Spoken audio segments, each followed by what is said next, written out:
Dust drifted down from the tunnel roof and settled on the shoulders of the diggers below. The drone lights clipped to their helmets swept back and forth across the rock, catching thin veins of metal that ran through the walls like old scars. Nobody on the Aldermore survey team had expected metal veins that deep, and nobody had expected the tunnel to go on this long either. David Bennett wiped sweat from his forehead and checked the reading on his handheld scanner again. The numbers had not changed in the last 10 minutes, and that bothered him more than if they had spiked. A flat, steady hum, the kind that suggested something built rather than something buried by accident. "You still reading that hum?" Peter Doyle called from a few meters back, dragging a cable spool behind him. "Same as before," David said. "Steady, not natural." "Great, my favorite kind." They had been on Aldermore for 6 weeks, part of a small joint survey team sent to catalogue ruins left behind by the Keepers, a species that had vanished from the galaxy long before humans had learned to fly. Most Keeper sites were empty shells by now, stripped of anything valuable centuries ago by looters, weather, or time itself. This one was different. This one still had something behind its walls that was making David's scanner hum. The tunnel opened into a wide chamber, and there, cut into solid rock, was a door unlike anything the team had catalogued so far. It was round, taller than 3 men standing on each other's shoulders, and covered in rings of markings that overlapped each other in strange, uneven patterns. Some rings looked ancient, worn smooth by time. Others looked almost new, as if someone had carved them only a few hundred years ago instead of a few thousand. Grace Milton, the survey ship's captain, arrived a few minutes later with 2 of the mission's alien scientists close behind her. She took one look at the door and let out a low whistle. "That's not one lock," she said. "That's a dozen locks from a dozen different times." One of the alien scientists, a tall, quiet being named Sten Yara, moved closer to study the markings with a handheld reader. His people, the Corvain, had studied Keeper ruins for centuries, longer than humans had even existed as a species, and his voice carried the weight of that experience when he finally spoke. "This pattern is a warning," Sten said. "Each generation added a new lock instead of removing the old ones. That is not how you seal a storage room. That is how you seal something you are afraid of, but do not want to destroy." "So we leave it," Grace said. It was not really a question, but nobody answered right away. David stood in front of the door a long moment, running his fingers along the outermost ring of markings. Something about the pattern nagged at him, a feeling he could not quite explain. The locks were not stacked in a way that made them harder to open. If anything, each new layer seemed built to work with the one before it, almost like a system meant to be solved rather than a wall meant to keep people out forever. "Look at how they line up," David said, tracing the shapes with his finger. "Every new lock uses the last one as its base. If this was meant to stay closed forever, why make it easier to work through each time instead of harder?" Sten leaned in, studying the same lines David had traced. For the first time since they had met, the alien scientist looked genuinely uncertain. "I do not have an answer for that," Sten admitted. Grace crossed her arms and looked between the door and her engineer. She trusted David's instincts more than she liked to admit, even when they led the team into places regulation said to avoid. "If I say no," she said slowly, "will you still be up here tonight staring at this door instead of sleeping?" David gave her a small, tired smile. "Probably." Grace sighed and rubbed the back of her neck. "Fine, but we document everything before you touch a single lock, and if anything about this feels wrong, we seal the tunnel and report it instead of pushing further. Understood?" "Understood." It took the team the rest of that day and most of the next to map every ring on the door. Slowly, carefully, David and Peter worked through the locks one layer at a time, each one clicking free with a soft, deep sound that echoed through the tunnel like a held breath finally let out. By the time they reached the final ring, the whole team had gathered in the chamber, drawn by a mix of nerves and curiosity neither could fully explain. The last lock was smaller than the rest, almost hidden at the very center of the door, shaped like a simple spiral. David placed his palm against it without thinking, the same way he might rest a hand on an old friend's shoulder. The spiral warmed under his touch. A low groan rippled through the stone as the door began to move, sliding inward on some mechanism that had waited, patient and silent, for longer than any human civilization had existed. Dust and stale, ancient air rushed out to meet them, carrying a strange scent, something like metal and something like rain. Nobody spoke.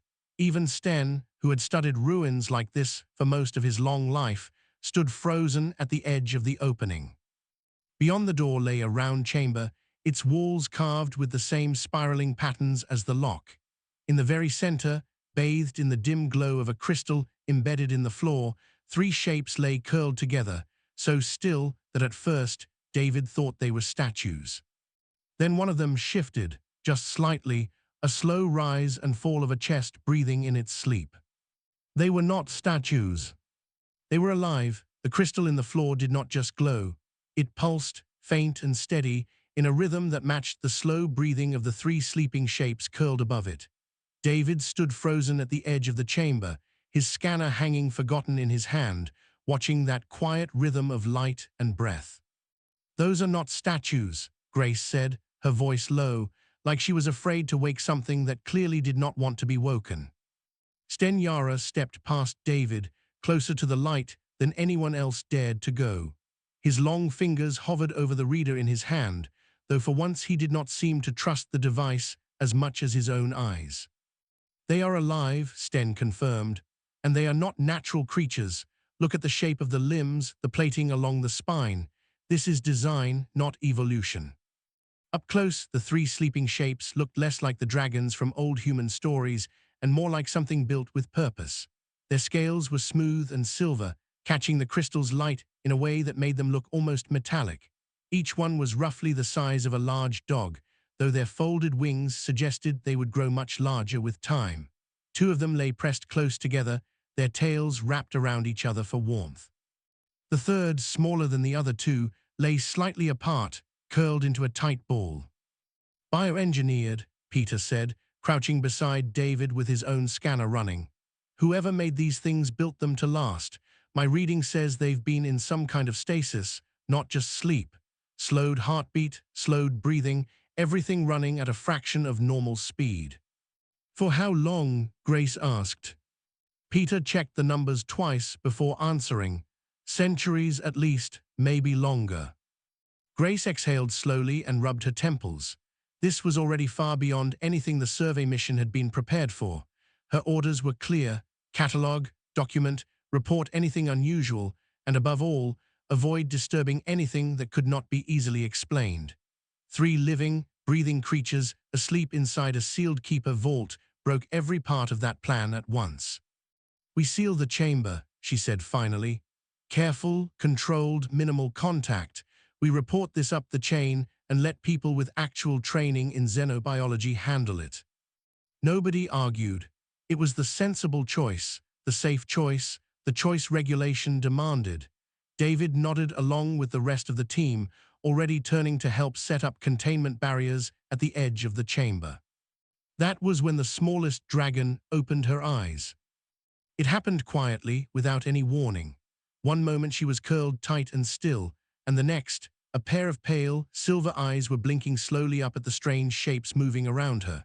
She lifted her head, wobbling slightly, clearly still weighed down by sleep, and let out a small, confused sound, somewhere between a growl and a whimper. The whole chamber went still. "Nobody move," Grace whispered. The young dragon did not seem to care much about staying still. She pushed herself up on unsteady legs, swaying like a newborn animal taking its first steps, and immediately stumbled straight toward the nearest source of movement, which happened to be David's boot. "David," Grace hissed, "back away slowly." David wanted to obey. Every part of his training told him to obey. But the young dragon was already sniffing curiously at his boot, her small chest rising and falling in quick, uneven breaths, clearly more startled by her own wobbling legs than by the humans around her. When she looked up at him, her pale eyes were wide with something that looked less like a threat and more like fear. Instead of stepping back, David crouched down slowly, keeping his hands open and low, the same way he might approach a nervous animal back on a farm he had visited as a kid. "Hey there," he said softly. "Easy, nobody's going to hurt you." The dragon flinched at the sound of his voice, but did not run. Her nostrils flared as she studied him, head tilting slightly the way a curious puppy might. Slowly, cautiously, she leaned forward and pressed her small snout against his outstretched hand. Grace's hand hovered near her weapon, though she did not draw it. "David." "She's scared," David said quietly, not taking his eyes off the young dragon. "Look at her.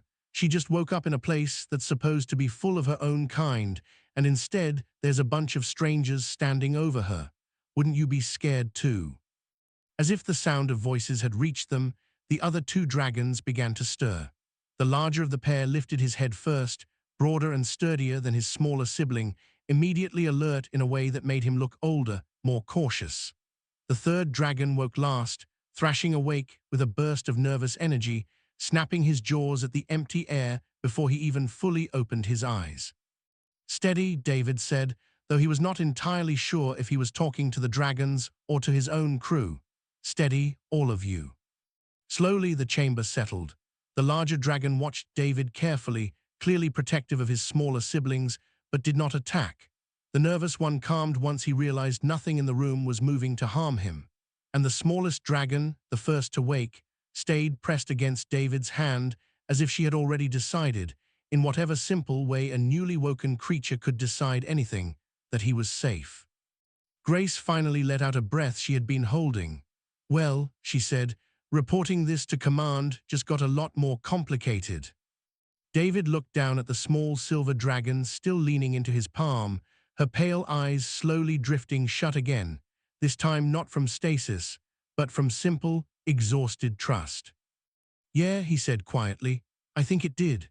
3 days after the door opened, the tunnel outside the vault looked like a second campsite.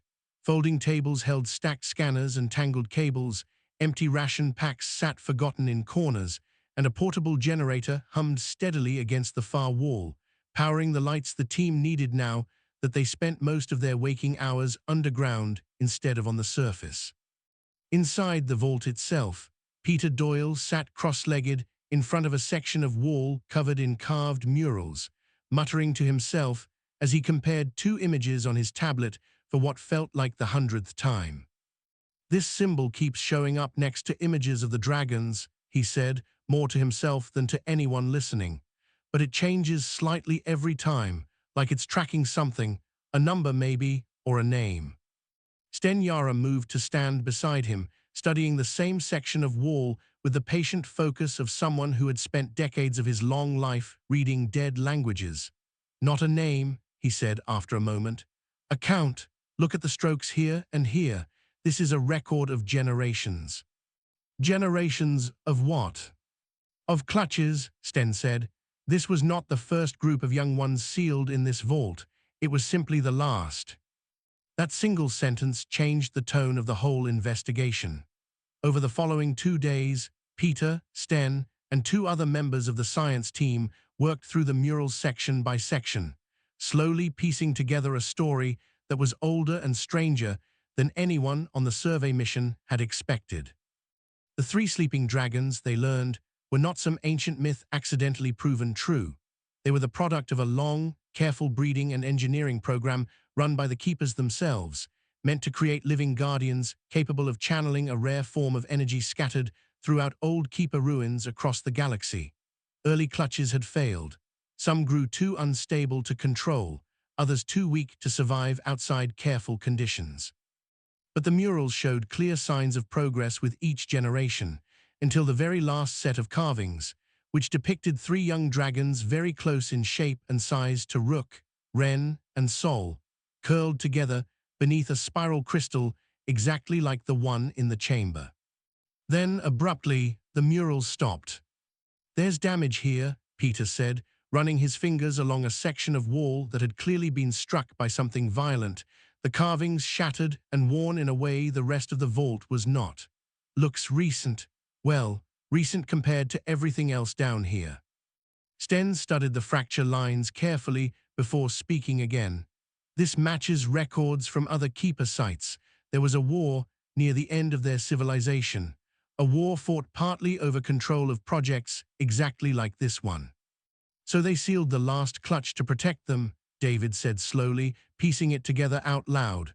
Not to lock them away, to keep them safe until things settled down. Perhaps, Sten said, though it seems things never did settle down, not before the keepers themselves vanished. Grace, who had been standing quietly near the vault entrance, listening to the whole exchange, finally spoke.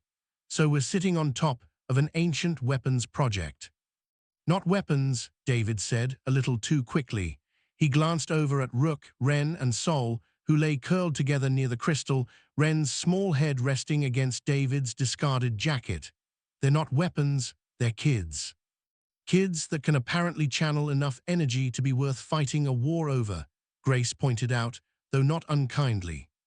Before anyone could answer, the comm unit clipped to Grace's belt crackled to life with an urgent, unfamiliar tone, the kind reserved for priority transmissions. She stepped away to answer it, her posture stiffening within seconds of the voice on the other end beginning to speak.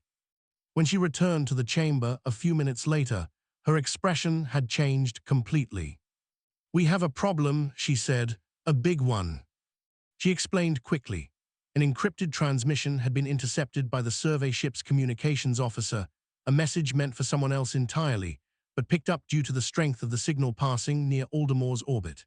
It came from a fleet identifying itself as the Harrow Combine, a power the survey mission's briefing had only mentioned in passing, known mostly for aggressive expansion and a long, ugly history of hunting down old keeper technology wherever it could be found.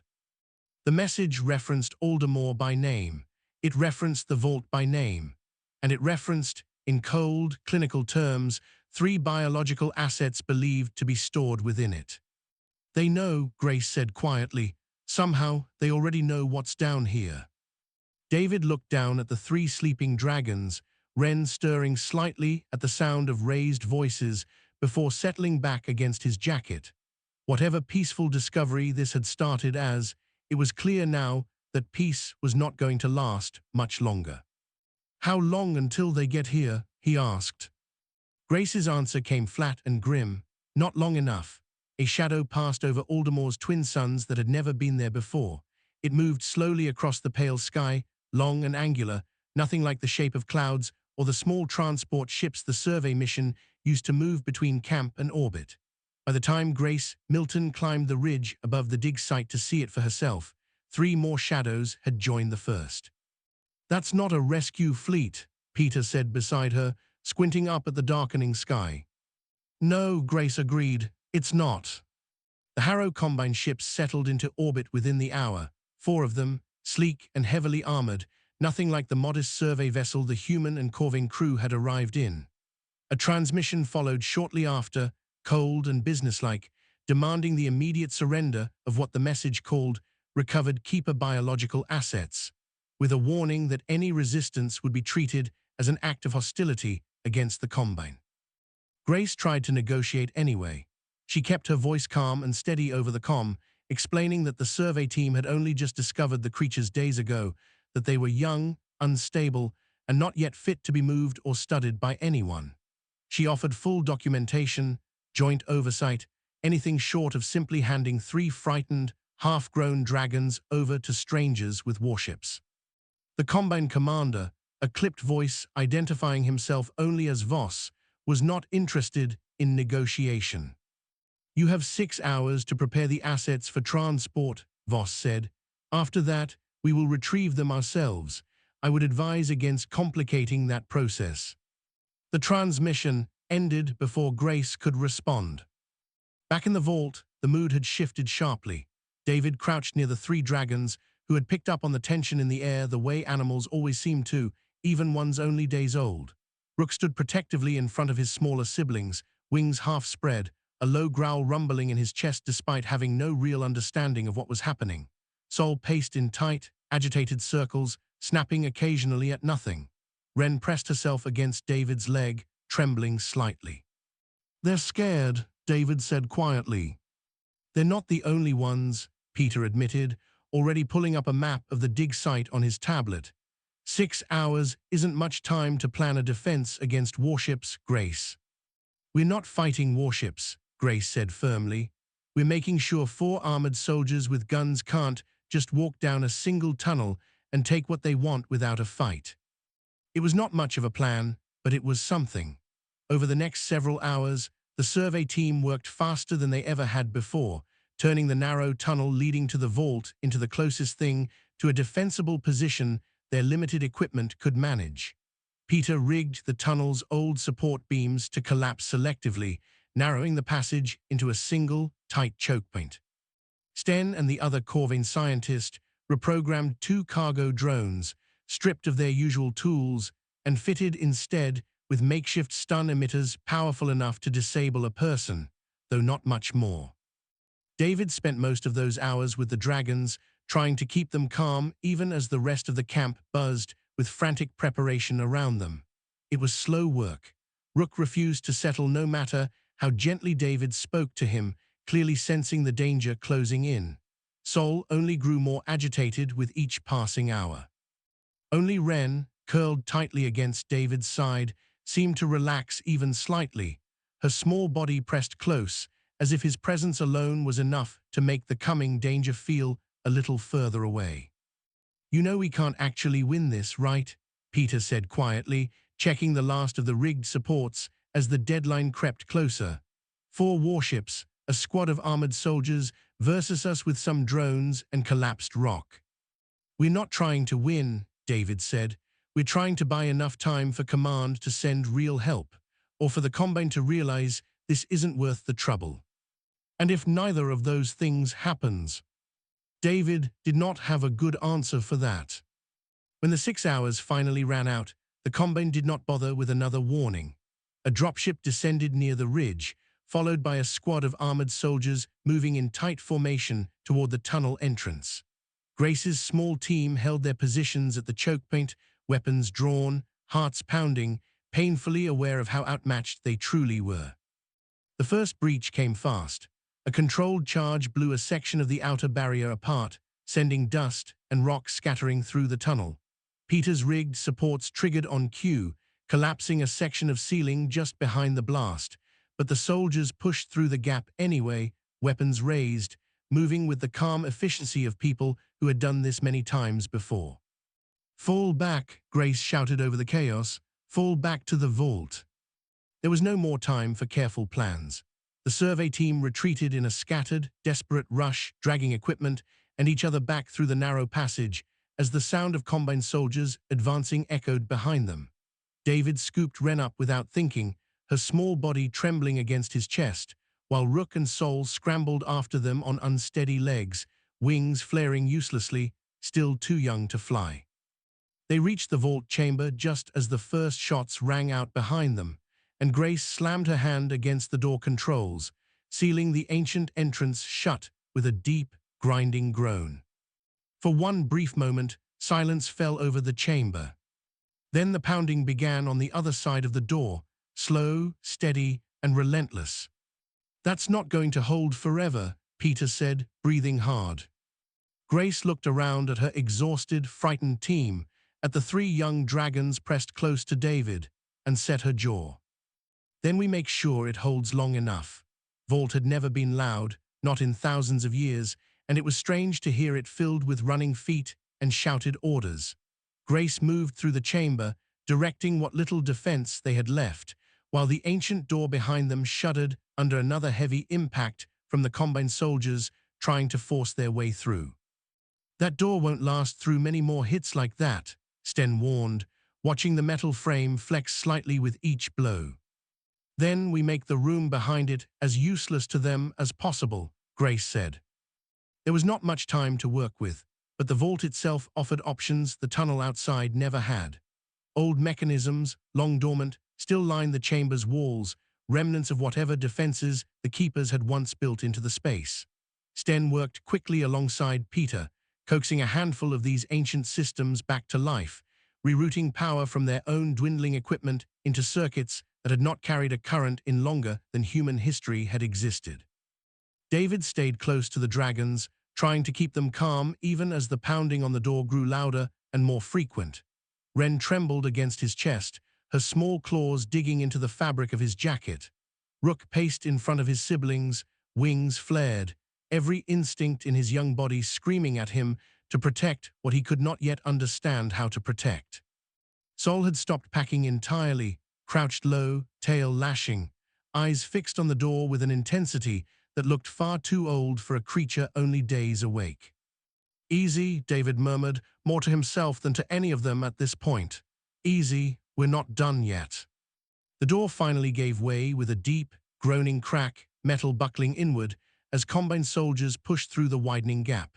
Grace's team met them with everything they had, the rigged drones firing their makeshift stun emitters into the narrow opening, buying precious seconds as soldiers stumbled and scattered for cover. It was not enough. It was never going to be enough, not against soldiers trained and equipped for exactly this kind of fight. That was when everything changed. Whether it was the noise, the fear, or simply the desperate press of David's hand against Ren's trembling side, none of them would ever be entirely sure afterward. But as the fighting spilled further into the chamber, the crystal embedded in the vault's floor began to glow brighter than it had at any point since the door first opened, its light pulsing in rhythm with the frightened, racing heartbeats of all three young dragons at once. Rook was the first to react. A soldier moving too close to Sol suddenly found himself thrown backward by a burst of raw, uncontrolled force, no visible weapon behind it, nothing but Rook's furious, protective instinct given sudden, terrifying shape. The soldier crashed against the chamber wall and did not get back up right away. "What was that?" Peter shouted, ducking as another burst of energy crackled through the air near Sol, this one scorching a line across the stone floor. "They're doing it," Sten called back, staring at the scene in disbelief. "The murals were right. This is what the Keepers built them for." But it was chaos, not control.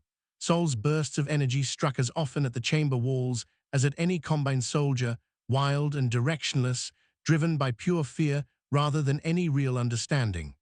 Rook's strength grew with every passing second, but so did his exhaustion, his young body clearly straining under a weight it was never meant to carry alone this soon.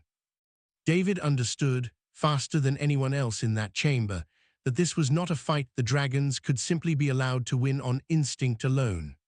Left unchecked, that raw, uncontrolled power was as likely to bring the whole vault down on top of them as it was to save anyone inside it. He moved without thinking, placing himself directly between Sol and the nearest advancing soldier.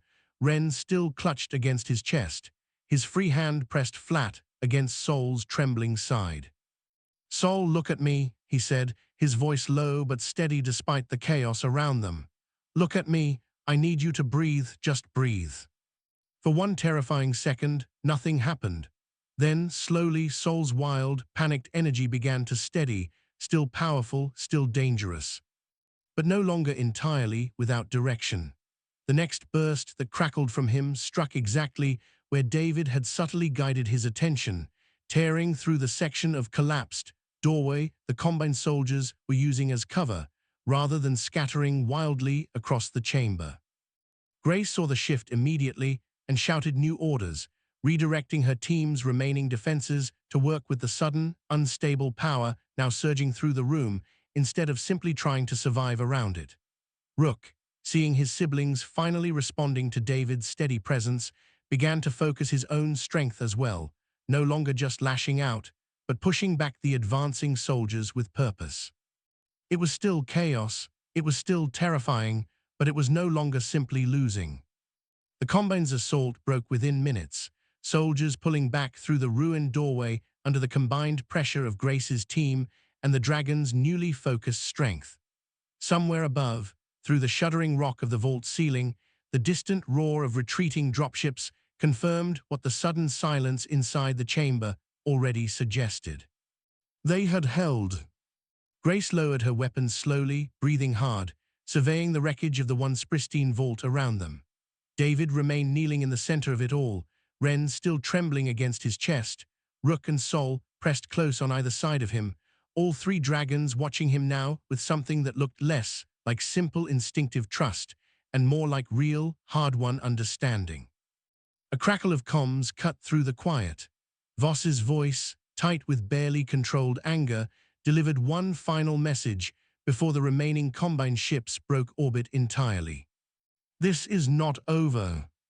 Grace looked down at David, and the three exhausted young dragons gathered around him, and for the first time since the ships had first appeared over Aldermore's suns, allowed herself a small, tired smile. "No," she said quietly, "I don't imagine it is." Aldermore's dry season came without warning, turning the dust around the ruins pale gold, and by then, the three dragons had already outgrown the shelter David had built to fit them as hatchlings. Rook could no longer stand fully upright inside it without his wings scraping the roof. Sol had taken to sleeping outside entirely, curled beneath the old ridge overlooking the dig site. Only Wren, still smaller than her siblings despite months of steady growth, still fit comfortably inside, though even she was beginning to press against its edges. News of what had happened at the vault had not stayed quiet for long. Word of a small survey crew standing against a Harrow Combine assault to protect three newly discovered creatures, rather than surrendering them or destroying them outright, spread through the wider galactic community faster than Grace had expected, faster than Command back home had expected either. Reactions were mixed at first, some praising the crew's actions, others questioning the wisdom of protecting something as unpredictable and powerful as the dragons had proven to be.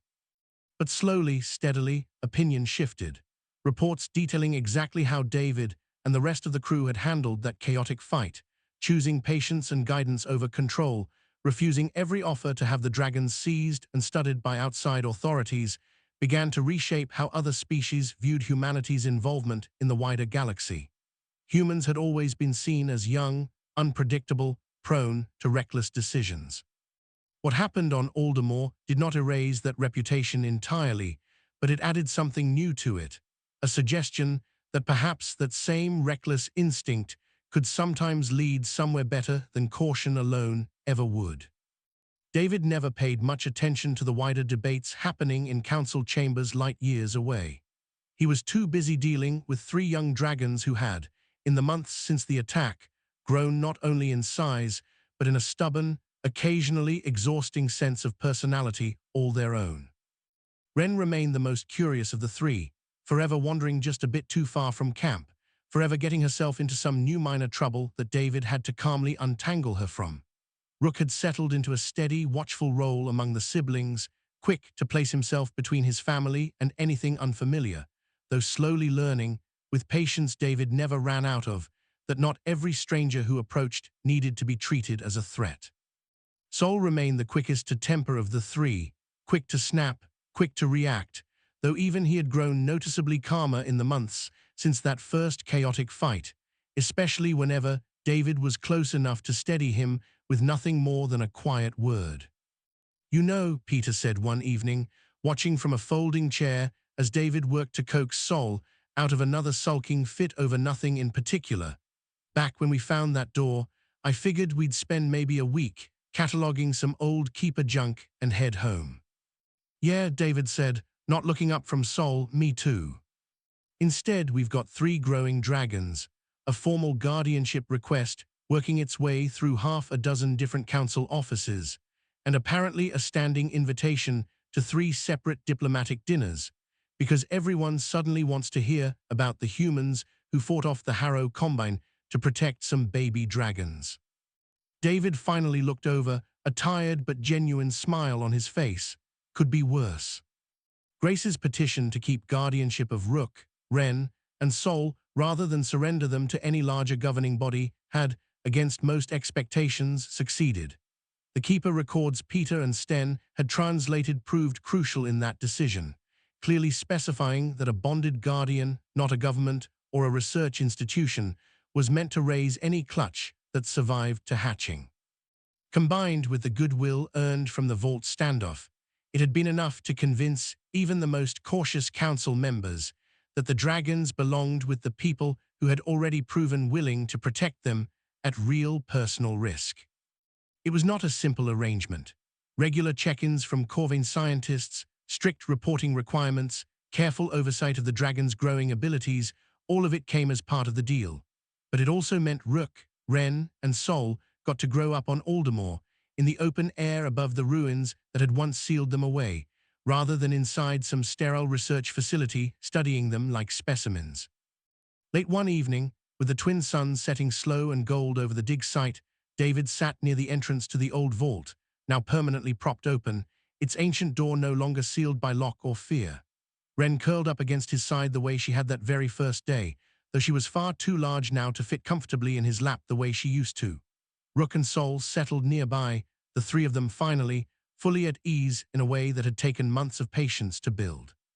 Sten approached quietly, settling down beside them with the careful movements of someone still adjusting to how much the dragons had grown, even in a relatively short time. "There is word," Sten said after a moment, "of other sealed sites, other vaults similar in design to this one, scattered across systems no one has properly surveyed in generations." David glanced over, one eyebrow raised. "More of them." "Possibly," Sten said. "The keepers were thorough, if nothing else. If this vault existed, there is no reason to assume it was the only one." David looked back toward the open doorway, at the faint, familiar glow of the crystal still resting quietly within, and then at the three dragons settled comfortably around him, no longer frightened hatchlings waking into a strange new world, but something steadier, something growing into whatever they were meant to become. "Well," David said finally, resting a hand on Ren's back as she let out a low, content rumble beside him. "Guess we'll find out." Above them, Aldermore's twin suns slipped below the horizon, and for the first time in longer than anyone could measure, the old cave door stood open beneath a quiet, peaceful sky.